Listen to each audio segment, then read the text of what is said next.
You know the feeling you get right before something breaks? When the air feels too still and even the walls seem like they're holding their breath. That was the mood when I stepped through my front door at 10:33 p.m. on a Thursday night, duffel bag slung over one shoulder and my carry-on dragging behind me. I'd just flown back to Denver after my flight to Portland got canceled last minute. Mechanical issues, they said. No flights till morning. I figured it was a hassle but maybe a blessing in disguise. I hadn't told Kelsey I was coming home, thought I'd surprise her. Maybe grab takeout on the way, light a few candles, make a night out of it. We hadn't really connected in a while. I missed her. I thought she missed me too. Instead, I opened the front door and walked into darkness. No lights. No music. No flicker of the TV or hum of the dishwasher.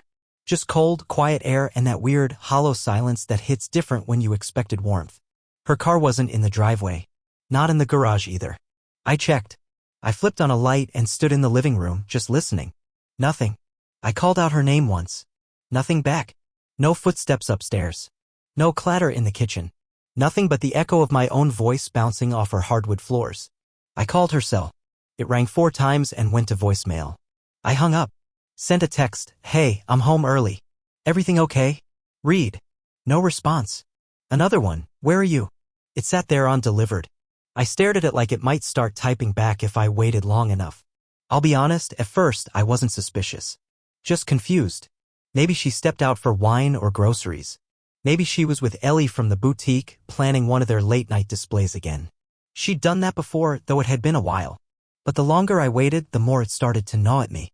By 11:30, I'd already changed out of my travel clothes and was pacing the kitchen barefoot, listening to the fridge hum. By midnight, I was on the back patio with a beer, staring at the empty backyard. The same backyard where we'd planned to put in a fire pit that never happened. The wind picked up around 12:45 and I noticed she hadn't even taken a jacket. I called again. Straight to voicemail. By 1:30, I was on the couch, eyes fixed on the ceiling, trying not to let my mind wander. But it did. Fast. I started scrolling through her Instagram, trying to see if she'd posted anything, maybe a story I'd missed. Nothing new since Tuesday. Just a sh*t of a coffee cup and some new scarves at the boutique. Kelsey used to post a lot. Lately, her stories were more aesthetic and less personal. Less us. I hadn't thought much of it until that moment. At 2:03 a.m., the deadbolt clicked. I sat up straight. She came through the front door like someone arriving late to a dinner party, quiet, purposeful, and hoping not to be noticed. I could see she hadn't expected me home.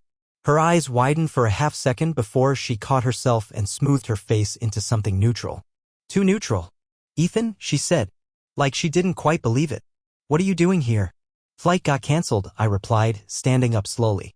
"Mechanical failure. I figured I'd surprise you." "Oh," she said. "That was it? Just oh." Then she closed the door behind her and stood there like she was calculating something. In that moment, I took her in fully for the first time. She was wearing a dark green wrap dress, tight, low at the neckline, not something she'd throw on for errands or a work event. Her lipstick was smudged like she'd eaten or kissed and hadn't checked a mirror. Her heels dangled in one hand. She was barefoot. Hair tousled, not styled, not curled, but disheveled like she'd been running her hands through it. And faintly, just faintly, she smelled of cologne.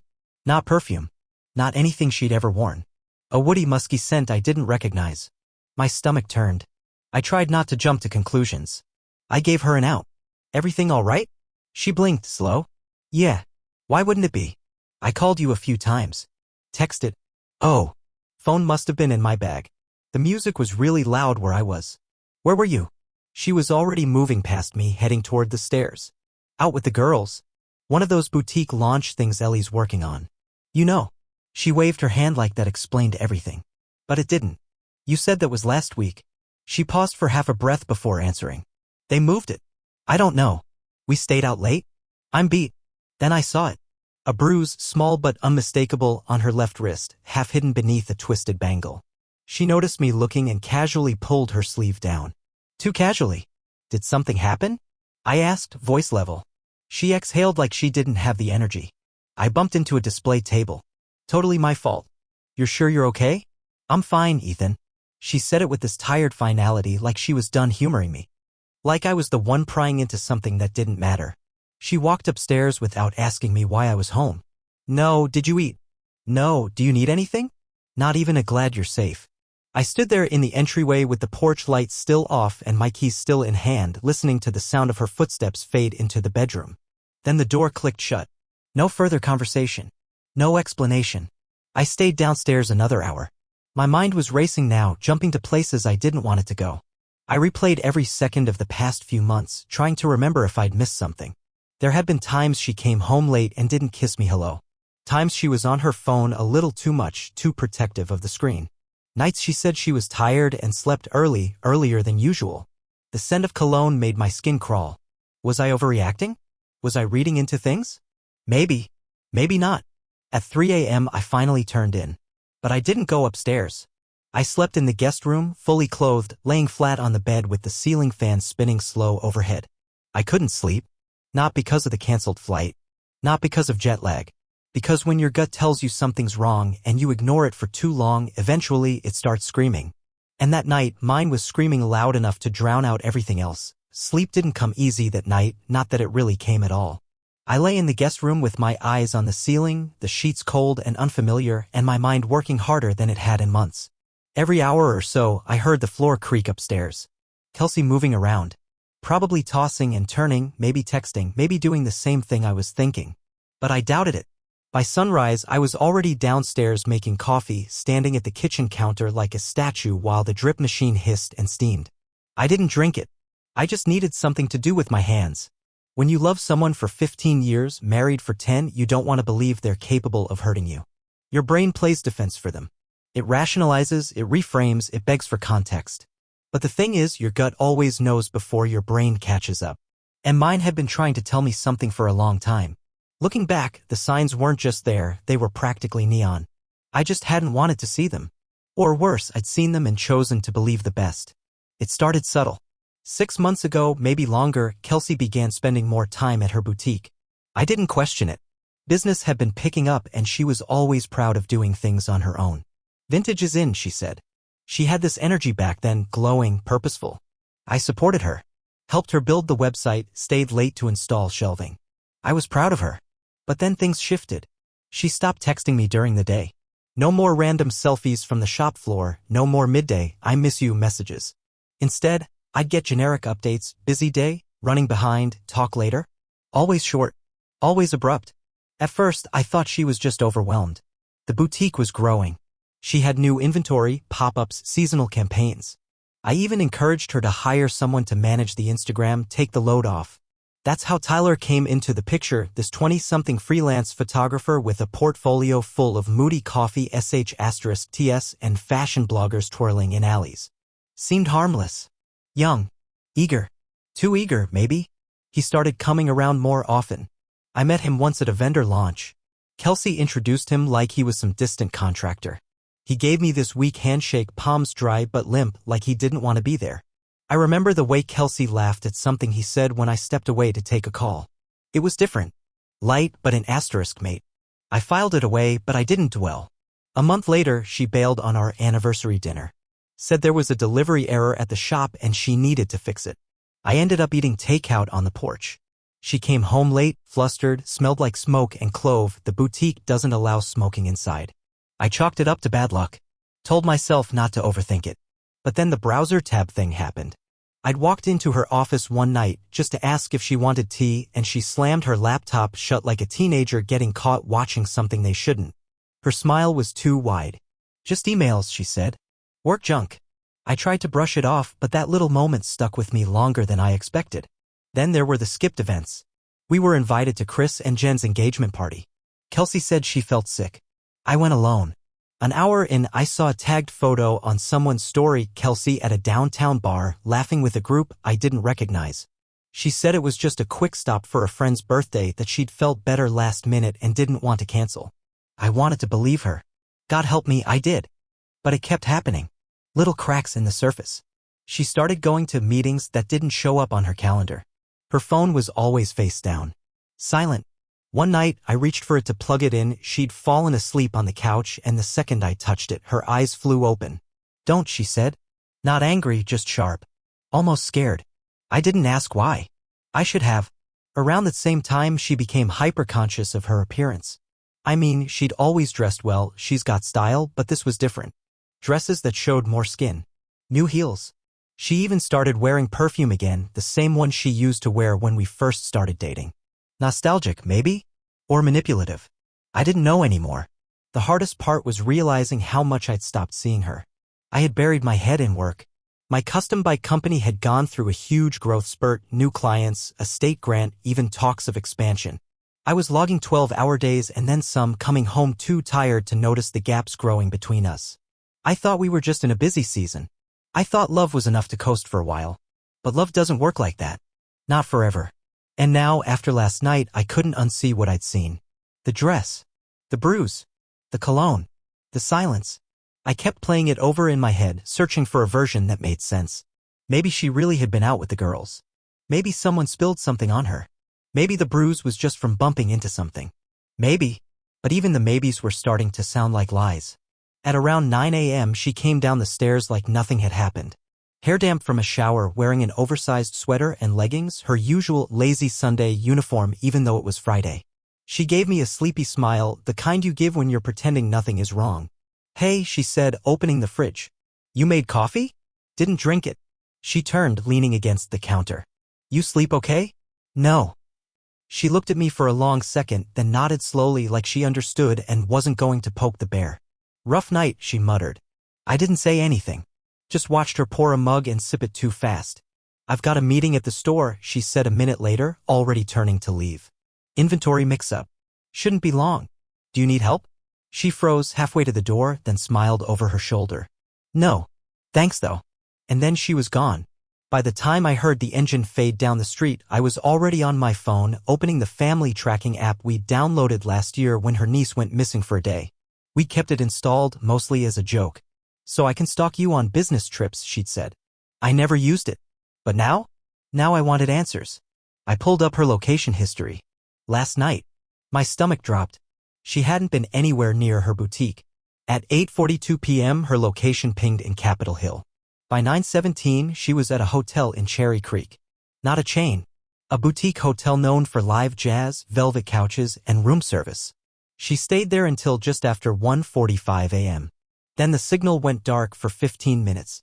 By 2:03 a.m. she was home. I didn't know what to do with that information. Confront her? Scream? Cry? Instead, I sat back in the kitchen chair and stared at the wall. For the first time in my life, I felt something shift inside me, not anger, not heartbreak, but something colder. Sharper. Like a gear finally catching after months of spinning in place. I realized I couldn't trust her anymore. And worse, I wasn't sure if I even knew her anymore. There's something surreal about discovering that your instincts were right, especially when you desperately wanted them to be wrong. After seeing her location history, I didn't confront Kelsey. I didn't accuse, didn't yell. I didn't even ask questions. I just sat there at the kitchen table, staring at that little red dot hovering over a boutique hotel outside the city, trying to convince myself that maybe, just maybe, there was some perfectly innocent explanation. But the longer I stared at it, the quieter that voice got. The rationalizations, the excuses, they all started to sound like static. I couldn't hear anything anymore except the cold, hard truth whispering in my ear. "She's lying to you." And the scariest part? She seemed so calm about it. Like she'd rehearsed. Like she'd done this before. That's when I realized I needed more than hunches. I needed facts. I needed undeniable proof, something I couldn't explain away in a moment of weakness or love-blind loyalty. So I did something I never thought I'd do. I hired a private investigator. The decision felt strange, like I was crossing a line I didn't even know existed. I found a local guy through a trusted client, a former cop, gruff, quiet, the kind of man who didn't ask a lot of personal questions. His name was Nash. He looked like someone who didn't blink often. When I met him at a diner off I-70, he slid into the booth like we were just two old friends grabbing lunch. "You got reason to suspect?" he asked, flipping open a tiny notepad. I nodded. "Need proof for court?" "Not yet," I said. "But I want to know what I'm dealing with." He didn't press. Just took down Kelsey's name, her car make and model, a few details about her schedule, and the address of the boutique. I gave him the names of the boutique employees I could remember, Ellie, Mallory, and the photographer kid, Tyler. I mentioned him last. Almost didn't. He looked up from his notes when I said Tyler's name. Age? 29, I think. Does social media stuff for the shop. Nash didn't say anything, just scribbled something and closed the notepad. Give me a week. It only took 4 days. On the 5th morning, I got an email with a secure link and a passcode. I waited until I was alone in the workshop before opening it. My heart was already hammering. I think I knew, deep down, what I was about to see, but I still wasn't ready for it.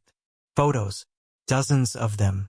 Kelsey and Tyler walking out of a wine bar downtown, laughing. Her arm looped through his. Another.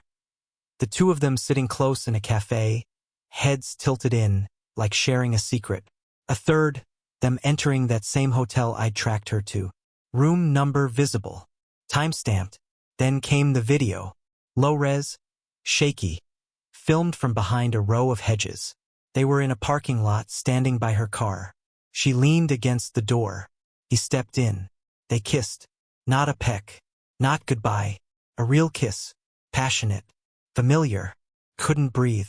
For a minute, I just sat there motionless, staring at the paused frame. Kelsey's hand in his hair. His hand on her hip. The int asterisk Macy in that one still sh asterisk T was more than I'd felt from her in months. I closed the laptop and sat in the dark office with the sound of my pulse pounding in my ears. She wasn't hiding. That's what gutted me most. She wasn't covering her tracks. No burner phone. No elaborate story. She just assumed I'd never look. That I was too busy. Too trusting. Too blind. And she was right. The betrayal wasn't just physical, it was logistical. It was casual. Woven into the seams of her everyday life. She was slipping out from work early, staying late at the boutique when Tyler was there, taking weekend inventory trips that ended with her in his arms. And the whole time, she acted like I didn't even exist. There's something profoundly shattering about that realization. It's not just the cheating. It's that your life, your identity, your home, has been edited out of someone else's story without your consent. That night, she came home smiling. She was wearing one of those loose linen jumpsuits she always wore on Fridays. Hair pulled up, little gold hoop earrings, the ones I gave her last Christmas. She kissed my cheek and asked if I'd eaten. I wanted to vomit. Instead, I just said, yeah, grabbed a sandwich at the shop. She nodded and started unloading groceries. I stared at her for a while, wondering what would happen if I just blurted it out right there in the kitchen. I know. I saw everything. You're not even good at hiding it. But I didn't. Not because I was afraid of her reaction, but because I wanted to stay in control. I wanted to be smarter than her. So I played it cool. Pretended I didn't know. I asked about her day. She gave me the usual half-hearted stories. Said Ellie had a new boyfriend. Said the boutique was slammed. She was lying through her teeth, and I watched her do it like I was studying a stranger through glass. She went to bed early. Said she had a headache.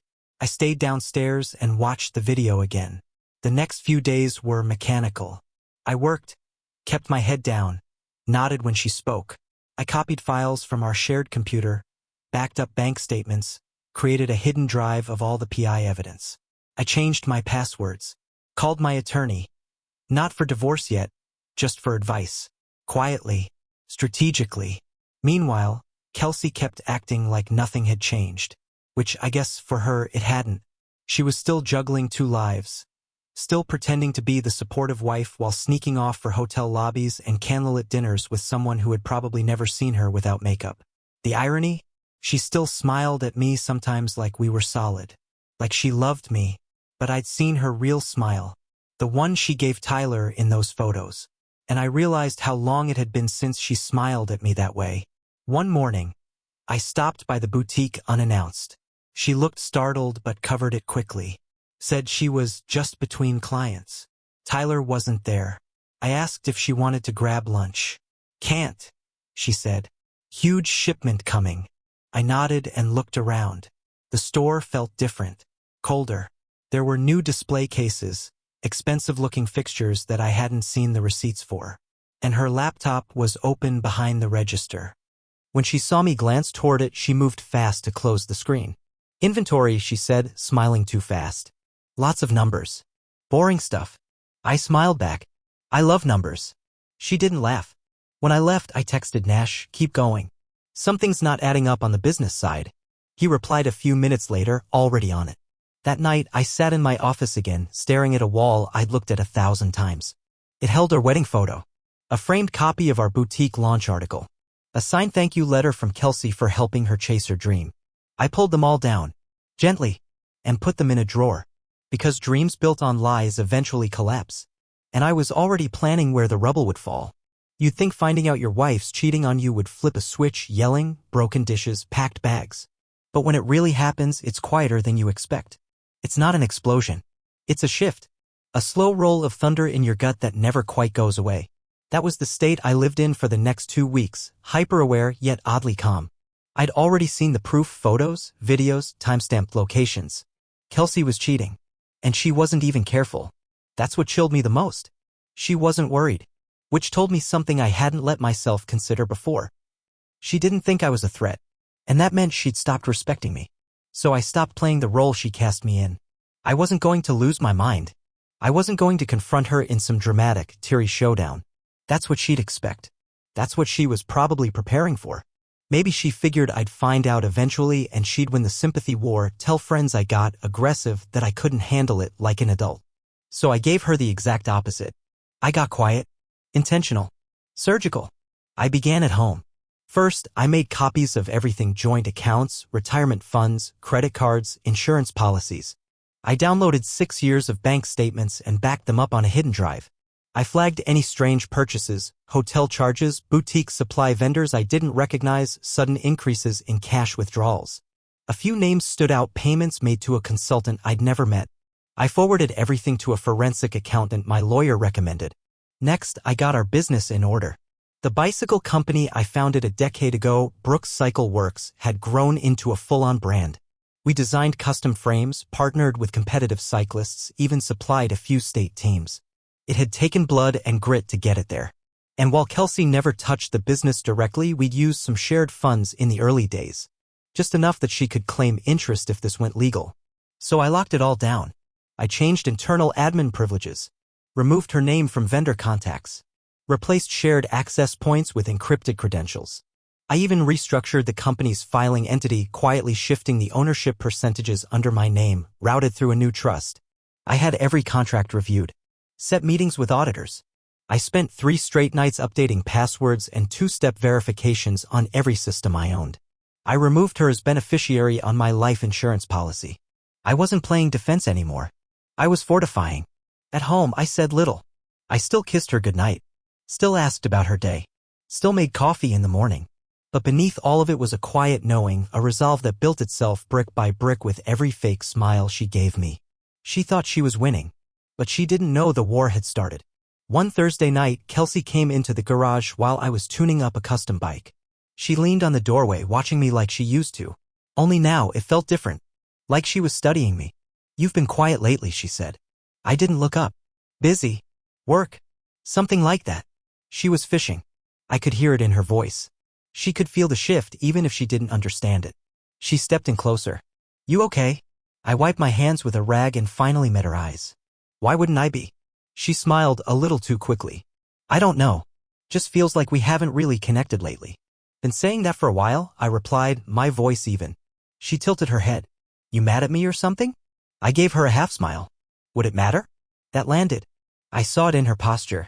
Her smile wavered for half a second, but she recovered fast. "I'm heading to the mountains this weekend," she said, like she hadn't just dodged my question. "Business retreat. Ellie and I are going to scout a location for a pop-up next season. Sounds fun. You'll be okay holding down the fort?" "Sure," I said. "I've got my own projects." She kissed my cheek like nothing was wrong, like she hadn't just handed me a golden opportunity. As soon as her car left the driveway Saturday morning, I called Nash. "She's gone," I said. "On it," he replied. While she was posing in flannel and latte selfies somewhere in Vail, I had my accountant walk through the boutique's books. She'd given herself a raise 2 months earlier, on paper only. Her supplier invoices were bloated and one vendor address led to a UPS mailbox under Tyler's name. Thousands of dollars were being funneled into photography expenses. Inventory wasn't lining up either. Units missing. Designer pieces marked as sold but never reported.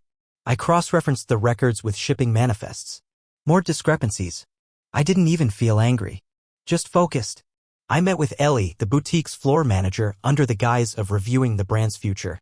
I told her I was interested in understanding more about the store's operations and trends. She was nervous at first, but once I assured her nothing was her fault, she opened up. And what she told me made my stomach turn. Apparently, Kelsey and Tyler had been spending a lot of time in the back office. Long strategy meetings that started looking more like extended date nights. He'd show up when no other staff were scheduled. Pieces from new collections would vanish before ever hitting the showroom floor. And recently, Ellie had noticed Kelsey making off-book deliveries, items never scanned, never entered into the system, loaded into her SUV and driven off after hours. She said it was just a side thing, Ellie said, eyes darting. Exclusive clients. Cash only. But it didn't feel right. It wasn't, I said quietly. You did the right thing telling me. That afternoon I had the boutique's locks changed. By Sunday night, when Kelsey rolled back into town and unlocked her front door, I was already sitting in the living room with 3 printed binders on the coffee table. One was financial. One was photographic. One was legal. She walked in humming. When she saw them, she stopped cold. Ethan, she asked. What is this? I didn't say anything at first. I just watched the moment the illusion cracked. She approached the table, flipping one binder open. I watched her read. The receipts. The photos. The account logs. Then her eyes darted to me. You went through my stuff? She hissed. No, I said. I went through our stuff. You had me followed? I had the truth followed. She slammed one binder shut. This is ridiculous. Is it? She blinked. You don't understand, Tyler was just helping with campaigns. This is all work-related. Which part? I asked. The hotel room or the missing inventory? She stared at me speechless. Her face pale. Don't worry, I said. I'm not going to yell. I'm not going to throw you out tonight. What are you going to do? I already did it. That's when she noticed the missing keys by the door. The joint accounts were frozen. Her access to the company systems revoked. A divorce lawyer's card was tucked neatly into the last binder. And just like that, the silence wasn't mine anymore. It was hers. There's something eerie about watching someone realize they've lost control, not because they're scared, but because they're surprised. That was Kelsey's expression after she saw the documents. She hadn't anticipated resistance. Not from me. For weeks, maybe longer, she had been playing both sides of the board, convinced I wouldn't even step onto it. But now the game had changed and she had no idea what move to make next. After the confrontation in the living room, she retreated. Not physically, she still lived under our roof, but emotionally she vanished. She barely spoke, ate in silence, moved around the house like a guest who'd overstayed her welcome but couldn't find the nerve to leave. And I let her. I wasn't going to throw her out. Not yet. There was more to uncover. And whether she realized it or not, I still had a few pieces to play. The next breakthrough came from Ellie. 3 days after the confrontation, she messaged me late at night. I was in the workshop pretending to work on a derailleur I'd already tuned twice when my phone buzzed. Ellie, hey. I didn't know who else to tell. I think you need to see this. Attached were 2 photos. One of a handwritten inventory sheet from the boutique, rows of high-end designer items marked transferred with no corresponding sales entry. The other was a *T of a conversation between Kelsey and Tyler. He was urging her to clear out the merch and get ahead of the divorce curve. There it was. Proof. Tyler wasn't just some affair. He was advising her, coordinating, coaching her on how to bleed the boutique dry before the legal system could catch up. And she was listening. I stared at the messages so long the screen dimmed twice. I called my attorney first, then Nash, then the financial audit team. We escalated everything, filed a formal request for business record preservation, looped in a second forensic accountant, and initiated preliminary divorce proceedings under the grounds of infidelity and financial misconduct. The papers were served the next morning. She got them at the boutique. Nash told me she'd gone pale, locked herself in her office for almost an hour, then stormed out without saying a word to anyone. That night, she didn't come home. She texted, I need space. This is war now? I didn't respond. It wasn't war. It was cleanup. Over the next 72 hours, things unraveled fast. Ellie quit. Vendors started pulling out. One supplier, someone I'd worked with through my own business, called me personally.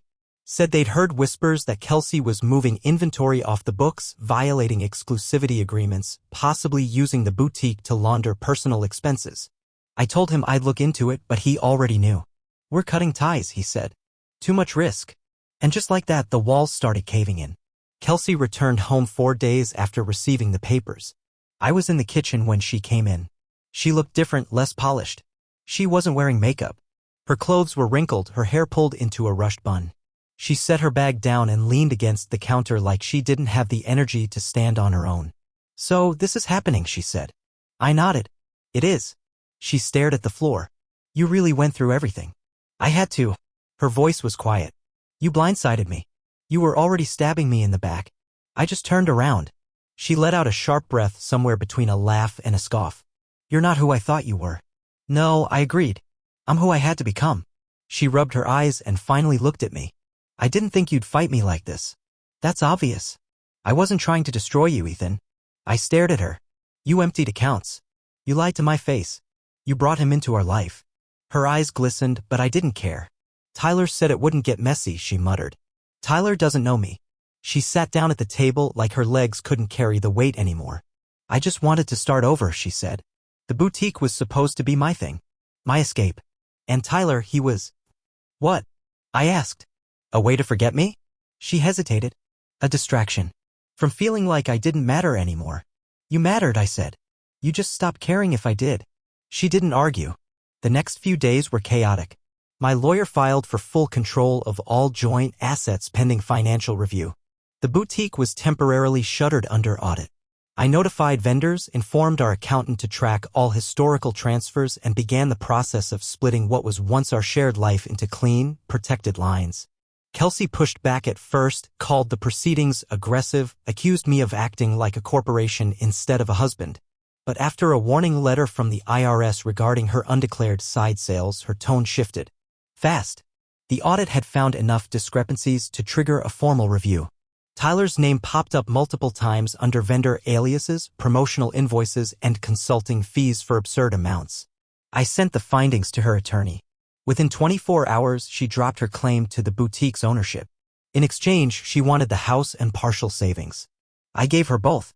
Not because I'm generous, but because I didn't want anything tainted by her presence anymore.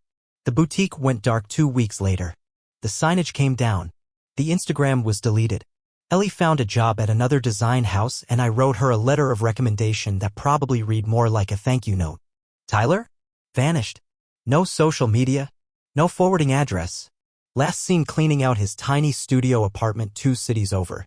He left Kelsey behind, buried in legal fees, vendor disputes, and a collapsing name. One morning, I saw her sitting in the driveway crying in her car. I didn't go out. I just watched from the porch until she finally backed out and left for good. A few weeks later, the divorce was finalized. The judge's ruling was clean. She kept the house and a modest sum from our savings. I retained all rights to the business, the patents, and the brand. My lawyer called it a win. I called it a reset. I moved to a quiet place just outside Boulder. Nothing fancy. Just space. Trees. Silence. I reopened the shop in a smaller building. Hired 2 new welders. Promoted Ellie, she didn't hesitate. Orders doubled within the first month. Then a contract came in from the Colorado State cycling team. They wanted a full line of custom bikes built by spring. It felt like an omen. I changed the company name. Not out of shame. Out of clarity. This wasn't Brooks Cycle Works anymore. It was mine. And for the first time in years, everything felt exactly the way it should. After the divorce, Kelsey tried to keep the boutique alive, but the damage was already done. Vendors cut ties. Clients backed off. Without Tyler or the financial support she siphoned from our shared accounts, her brand unraveled in weeks. Rumors spread about mismanagement, missing inventory, tax inquiries. No one wanted to be the next liability. She tried rebranding, pitching pop-up concepts under new names, but word traveled faster than she could reinvent herself. The boutique shut its doors permanently that fall. What was once her escape became her burden. Meanwhile, I focused on building. Quietly. Deliberately. My new shop outside Boulder was small but efficient. Natural light, raw wood floors, steel-framed benches. It felt honest, nothing hidden, nothing stolen. Orders rolled in faster than we could process. Ellie thrived as manager. She had the eye, the grit, the loyalty Kelsey never had. We expanded to full-frame design and prototyping. By winter, we signed a deal with the state's elite cycling team. Our bikes were headed for competition, and our name was finally gaining national traction. I didn't gloat. I didn't speak Kelsey's name, even when people asked. Let the past stay buried. I poured myself into the craft, each weld, each frame, a quiet reclaiming of what she tried to unravel. I wasn't just recovering. I was evolving. My circle tightened. No more half-hearted friendships. Only people who showed up. Every morning I opened the shop with purpose. Every evening I closed it with peace. No more walking on eggshells. No more wondering if